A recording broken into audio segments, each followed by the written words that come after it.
Бидний гар хүрч байгаа бүхий л гадаргуй нь бохирдол ихтэй байдаг. Ялангуяа хаалганы бариул, ширээний тавцсан, угаагуур, бие засах газрын суултуур, татварханд хүрсний дараа болон гаднаас орж ирээд хоол идэхийн өмнө гараа савндаж угааж хэвшицгээе.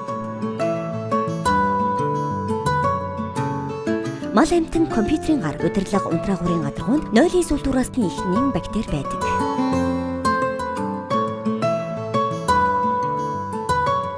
Гараа угаахдаа гарын ар болон алга, гарын салаа, хумс, бугуйгаа сайтар угаахаа мартуу зай.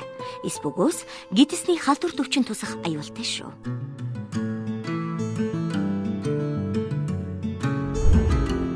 Цэвэр гар эрүүл амьдрал.